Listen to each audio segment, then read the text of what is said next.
iniciar, explicar um pouco rapidinho o que é hip hop, eu não sei se todo mundo sabe, ou se tem alguma ideia.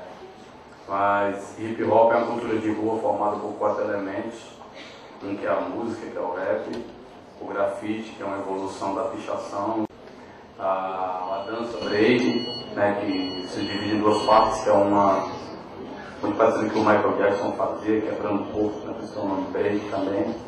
E a outra que substituiu os confrontos físicos entre os jovens e passaram a disputar através de coreografia e de dança.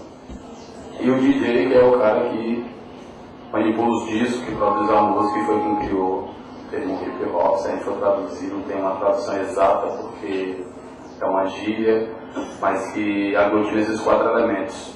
No mundo inteiro, ela é muito forte, principalmente na juventude negra e latina. É um fenômeno mais urbano. E ele tem desde os que defendem a legalização da maconha até os que falam de Jesus Cristo. Então, por aí vocês tiram a diversidade que é. Lá no Ceará, a gente acabou desenvolvendo um hip hop que a gente fala quanto movimento social. Então, não é só uma produção cultural de entretenimento, de diversão, mas é um processo também de organização dos jovens nas comunidades através dos núcleos. Então, se tem um jovem no bairro que faz solo break, então ele está organizado na comunidade dele e ele atua localmente na comunidade dele. Então, se tem um jovem que trabalha mais com música, então também a atividade local é mais música. E questionando essa lógica de produção e consumo do capital.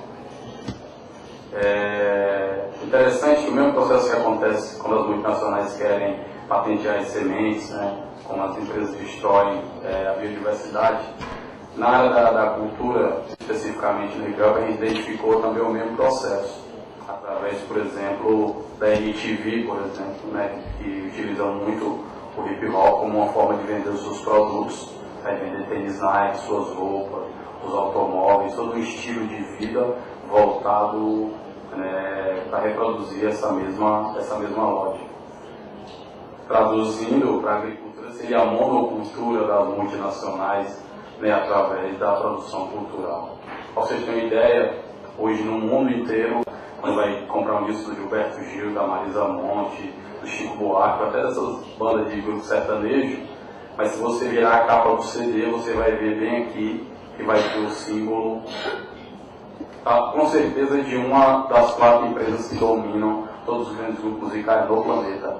São a Sony, a EMI, a BMG e a Warner. Então elas dominam todos os grandes grupos do mundo. Então acaba sendo bem um processo que se reproduz nas outras áreas. No hip hop, o interessante para nós foi ver que a dominação do capital não é também só com as armas, né, e nem só com a questão da economia, com o Banco Mundial, com a FMI. Foi interessante que a gente percebeu que também é um processo de dominação ideológica. Então, o jovem que entra para cantar, ele já sonha em ser um artista e fazer parte desse sistema. E o interessante é que quando você passa para a realidade, você vê que não há, como todo mundo, ser um cantor que vai vender 500 mil discos, 1 milhão.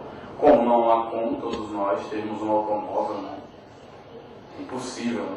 Todas as pessoas do mundo ter um automóvel ou ter esse modelo de vida que os americanos têm e os europeus. E uma das coisas interessantes é que a gente sempre confronta o exemplo do carro, porque é o sonho de todo mundo na periferia. E aí a gente faz muito a reflexão seguinte: se todos nós fôssemos do planeta Terra e cada um de nós tivéssemos um carro, assim que a gente ligasse o motor do carro, o planeta ia para a sucuia, porque a gente ia acabar, né, a camada de ozônio, ia torrar tudo, e talvez o que poderia ser no futuro o planeta seria um grande estacionamento. A outra é a questão dos valores.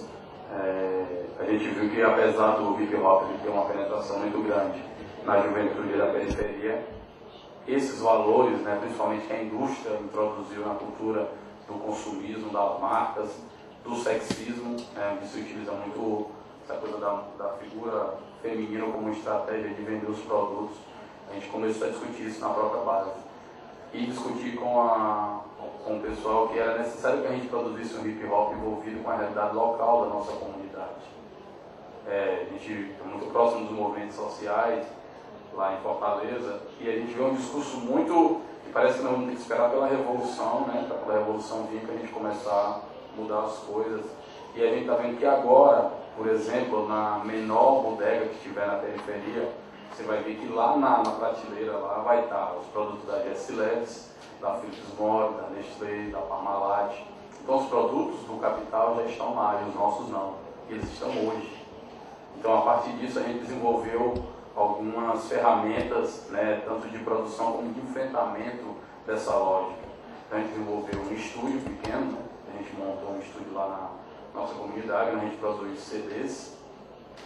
E a ideia de produzir os CDs é mobilizar os jovens e a partir desse centro de interesse, que é o hip hop, a gente começar a discutir essas coisas. Daí muita gente ficou perguntando, pô, mas que diabo é isso? É um hip hop ecológico? Como é que é isso? É um hip hop verde, né?